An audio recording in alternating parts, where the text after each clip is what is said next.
Hello everyone. Today I, Shivansh Bansal, co-founder at Law Community on Lawyers Speak, welcome you all. We have invited a wonderful guest, Miss Pragati Singh. She is judge in District Court in Uttar Pradesh and did her bachelor's degree in law from Indian Institute of Technology, Kharagpur in intellectual property rights.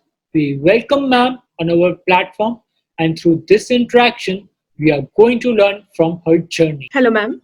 Hi, Tusha. Ma'am, as an engineering student, what inspired you to be a part of judiciary? Actually, Tusha, the background of law which I pursued from IIT Kharagpur requires BTech as the minimum degree to apply, right? So it's not entirely different, rather, it's an extension of my BTech degree because the field of law that I decided to go in is intellectual property, and it requires a basic knowledge of technical field in which you are going to employ after getting your LLB done, right? So anyone who is in IIT Kharagpur and doing law has to be BTech. Okay. So rather the question should be what made you to choose judiciary rather than the private sector after doing law from in the field of IPR? Because see, I am the first judicial officer from my college, and my college has alumni in various fields, which ranges from litigation to prosecution to even research and development fields in the top MNCs of this country. So the question which should be posed here is why did I choose to go into judiciary, or even after doing BTech and LLB and my specialization is in IP, why to go in judiciary? So I'll answer that. See, my family background is from judiciary. My father is currently posted as district judge. My brother is judge in Delhi Judiciary. So I have a family background in this field, and I always had an inclination towards government jobs. So I decided that after completing my law in 2018, when I came back, I decided to go for government sector. Now I was preparing for my UPSC. Suddenly the vacancies came in 2018 itself, and hence the result is in front of you. So it was not pre-pondered, but yes, the moment the vacancies came, with the guidance of my father and other family members, I decided to give the examination. That's it. Right, ma'am. Ma'am, the question comes, ma'am, why IPR? Why this interest in IPR? Why this field at all? See, I knew about this field when I was in my 11th class. My father introduced me to this concept of intellectual property rights because I think even these people who were in judiciary were required to study about this law. So he introduced me to this topic, and when I was doing my BTech in my final semester, I had the opportunity to study the subject of IPR. That too, it was an elective from biotechnology field. So we were allowed to take electives from different cross domains. So IPR actually it is a very interesting field if somebody reads about it. It's a specialization. It's a market which will be relevant for next 30 to 40 years at least in this country. So even economically speaking, and to divert your field into an area where people are less and the competition is more, and you get better opportunities. So IT was one field that came into my mind after doing my BTech. So I did my BTech in 2015 and I joined IIT in 2015. So it was again, it's not a single day decision. It was we gave the examination. I gave the examination, and I got selected. So I just went there, and especially from being from a mathematical background to study in IIT is also one of the charms that crosses your mind always. So when I got the opportunity, I took it. Ma'am, as a judge, what, according to you, is the impact of decisions taken by you on the society? Um, See, if we talk about where the judiciary stands in the whole concept of delivering justice, justice is also delivered in some sense by the executive, by the legislature, for providing better laws, by implementing those laws. However, when a person is not satisfied by the whole system that exists in the local or at the state level or the national level, people find the way of judiciary. I mean, when a person is not satisfied, no. See, we always say that judiciary is always the last step because every other step has been already taken and the result is not there, right? So if you look judiciary from this perspective, definitely the person who comes to your court or who is there for a relief, and if you give him the relief that he requires or that he wants, that he's in need of, um, that feeling or that perspective of delivering justice is what judiciary is all about. We are there to relieve the we are there to hear the prayers of the people who are really in a very bad condition, or they are suffering because of some kind of gaps in the system, or because by the hands of other individual who is existing in the system. So the system of judiciary is about hearing others and giving them the relief that they want. So that dispensation system is very motivating, and is the only way you can get satisfied when you are in this job, because the workload is tremendous. The infrastructure you'll not find is up to the mark when it is compared to central services. But yes, this aspect of judiciary you'll not find it anywhere else. When actually you give relief to a person, or you're able to solve a problem for a person whom you only know because he appears in your court. You don't know the person personally. So that feeling is very exclusive and mute and it's very exclusive to this particular system of judiciary. So yes, that feeling is what I felt. Although I have not hold the dais for, I don't know, individually, because I'm under training currently. But it's a good feeling actually. Ma'am, as you said that you are in training, ma'am, do you think that there is a difference in the practical aspects of being a judge? Is there any difference that you see from when you were outside and when you're inside the system now? See, when we are studying a subject academically, it goes for every single stream, even if it's into IT or computer science or electronics or biotechnology. We only study certain variables when we are into academics, that are books or whatever the areas you want to work upon. When you get into a practical aspect of any field, there are multiple variables involved. So on some of those variables, you even don't have the control. You want to do a certain thing, but that won't happen because a larger pressure or a larger system works in a certain way. So the practical aspect and the academic aspects are both different. We have this concept of court management, and it is the administration management of a court, and it plays a very large role in the justice dispensation system, apart from the legal knowledge that you have. In order to become a good judge, which is we have been told in a training, you should know how to manage a court, how to manage how to manage people working under you, how to manage people who are appearing before you, how to manage a person who is crying every time he sees you because he wants a relief. So, of course, the aspect of court management is a very big, it shares a very large chunk in this dispensation system. Uh, of course, law is the basic part that you apply when you're giving a relief, but that is called case management. What I'm referring to here is court management, and that is what makes academic and practical implications different. Ma'am, that is certainly insightful.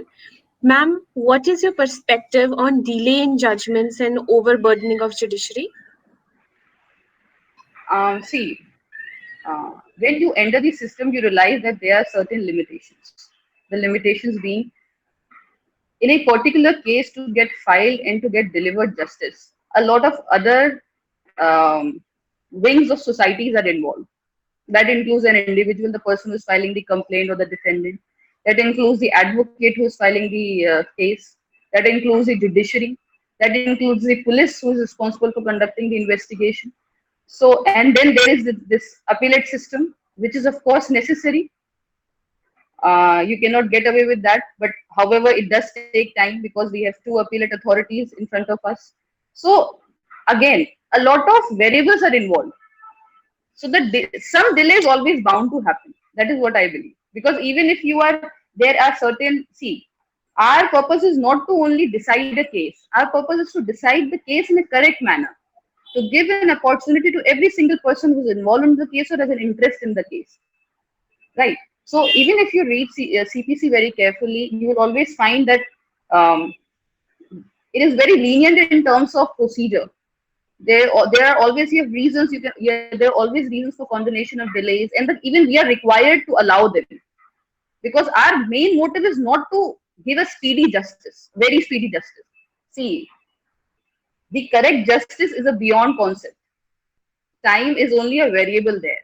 The time should be there, correct judgment should be there, correct application of law should be there, correct argument should be there. Then even the case that is put forward before us, the the limitations in the police department, that they don't have the personals to a certain level of numbers, or it gets very tedious, it gets very difficult to investigate a case also, practically speaking. I don't know if you know that, but practically speaking, investigating a case is a very difficult process, to identify the case, to identify any evidence that is there, then to get it recorded, and to bring people to the court for recording the evidences. So it's a process. It's a process to give you correct justice, not speedy justice. Speedy justice is, if it's there, it's really good. Of course, we can streamline the process, and Honorable Supreme Court and High Courts have been giving orders for the last, I don't know how many years. They have streamlining this process, but there are certain practical difficulties, and I'm sure with coming time, these difficulties will be addressed, and the dispensing system will be more speedy and more, helpful to the people to understand. It's a complicated process, right? It's not 0-1 game like we have as engineers. ये zero है, this is zero, this is one. There are many variables involved. The PO gets transferred, the IO gets transferred. So I mean, it's a very complicated process.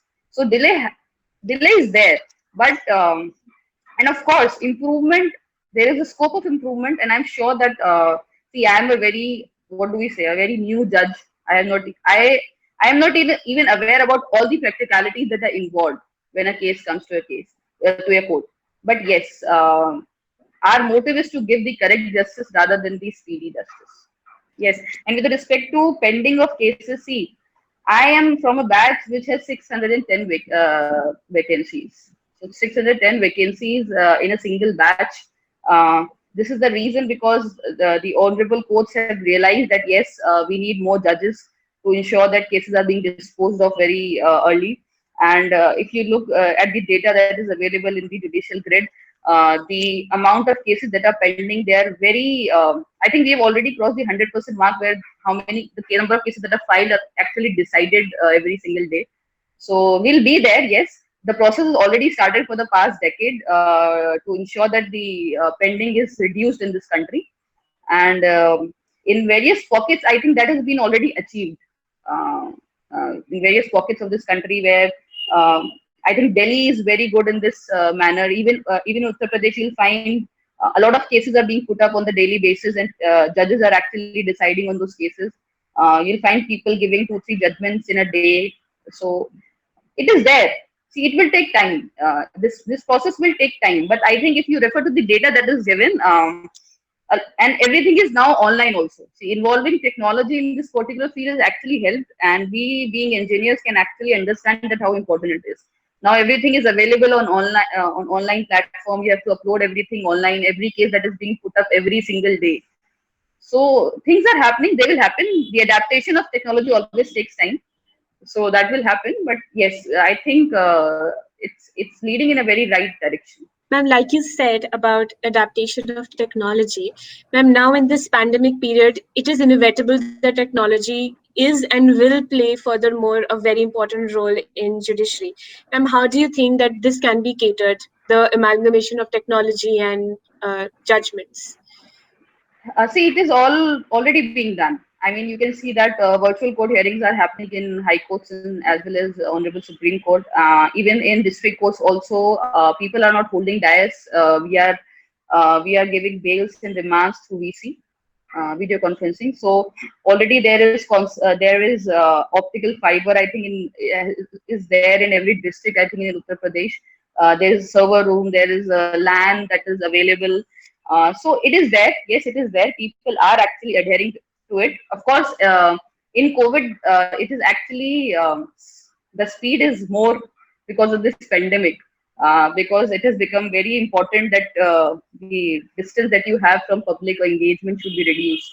So you'll see more people listening cases through VC now, even in district courts also. But it is there. The infrastructure is there.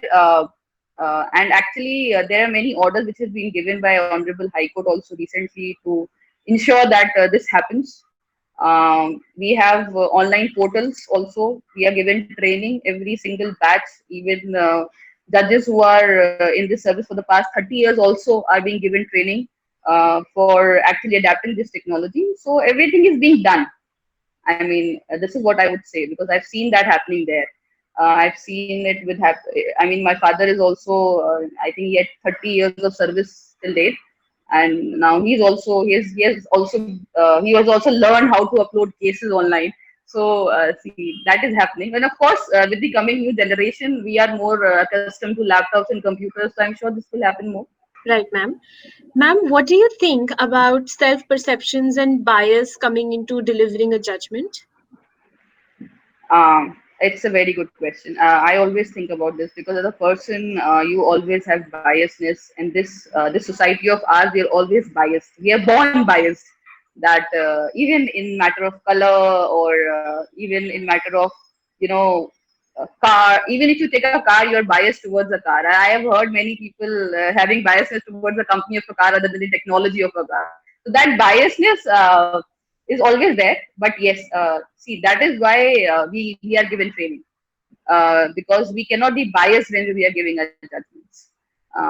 Any sort of bias is always it undermines the authority of the justice.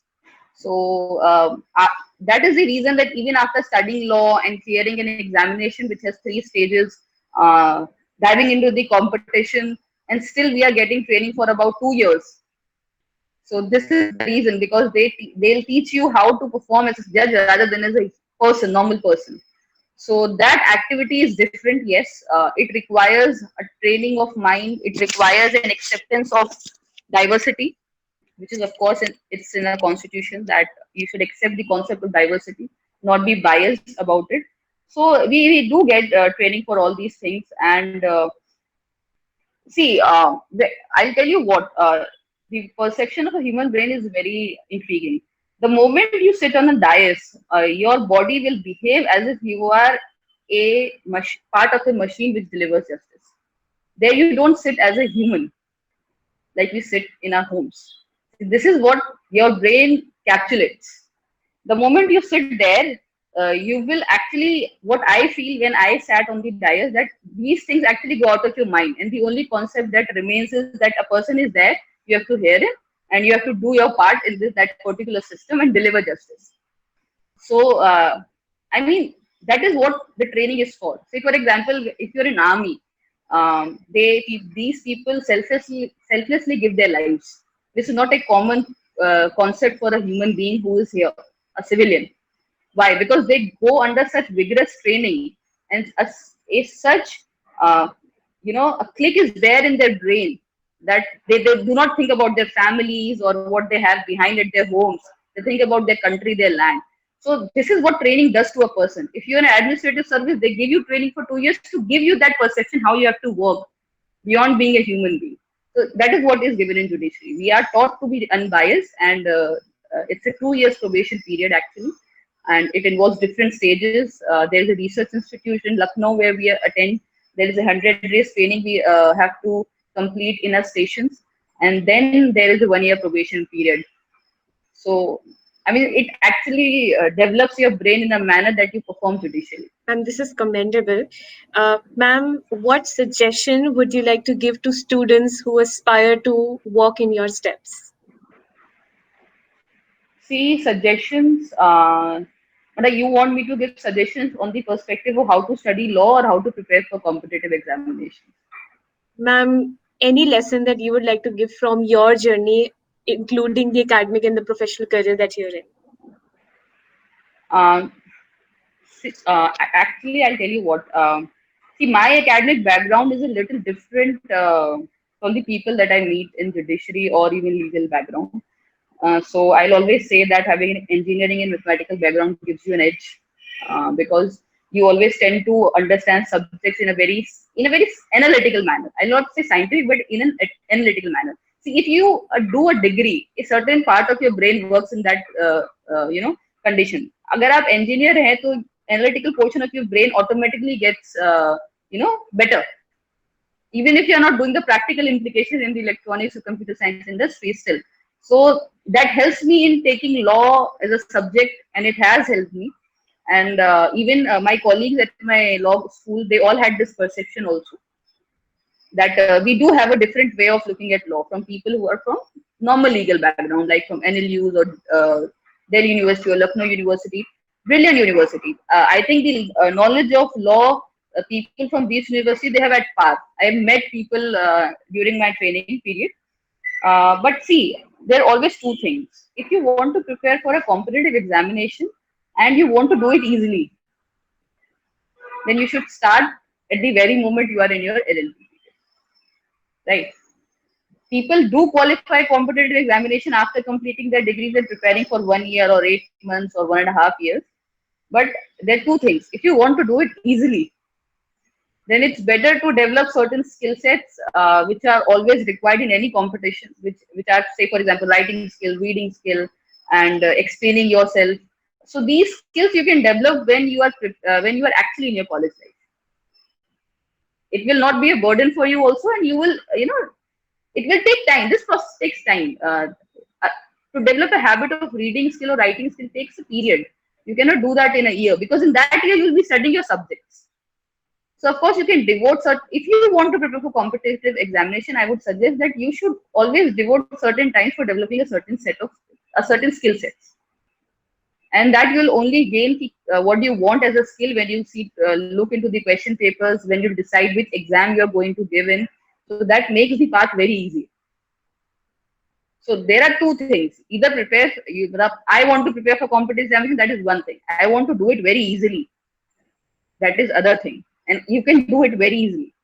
I mean, there is no doubt about it. I did clear this examination in the preparation of 2 months, which includes my prelim examination and my mains examination. But because I always had this conception to the competitive examination, I always had certain a dedication of my brain when I was doing an LLB to study subjects in a manner that I'll be able to answer questions in my competitions. Because I was preparing for UPSC and I would have chosen law as a subject for my mains also.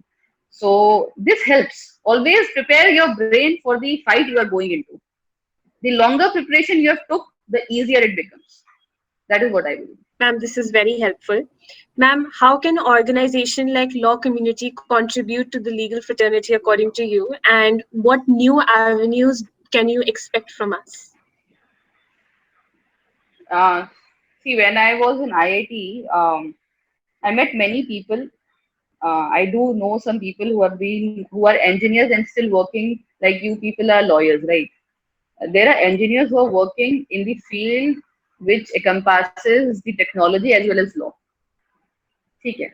Now they are trying to make it easier for people to search for cases, to identify certain to get data on a certain section, or to get case laws on a certain section, to build up a community. I don't know if you know, there are 2-3 at least startups from IIT Kharagpur which deal with this overlapping, just like you people do. Just like there is this other application, Live Law, I think. I mean, they have made it very easy for people to know what are the recent judgments that are coming, what are the recent laws that are coming from different states, because it becomes very difficult to follow the judgments given by high courts of every state. I mean, you can always follow judgments from your high court or the Honorable Supreme Court. So for you people, it's very important that you connect people with this kind of knowledge sharing. If you're in college and you know how to share knowledge among yourself, among the students who are your juniors or who are seniors or even professors for that matter. So if a community, I think this community concept should be there for every law college. And this is what lagged in our college also. There should be a discussion forum to develop an ability to understand a legal question. Because if a legal question is posed to you, every person, apart from knowing the law, will always have a different way of answering to that. So discussions always invariably improves the understanding of law. That is the beauty of the subject. Law is always all originates from society, and students are society. So to develop a understanding or develop an environment of legal knowledge, always communities like yours always helps. Always helps. I mean, it always helps if a person is able to identify that yes, this will help me. If he knows this, then it will become very easy for people to even practically implicate law. We should always work towards bridging the gap between the theoretical aspect and practical aspect of a subject. And that is where communities like you can play a very great role.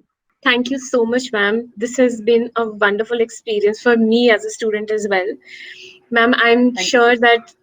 I'm sure this will help a lot of students. Thank you for your time and best of luck on your journey, ma'am. Stay safe. Thank you. Thank you so much.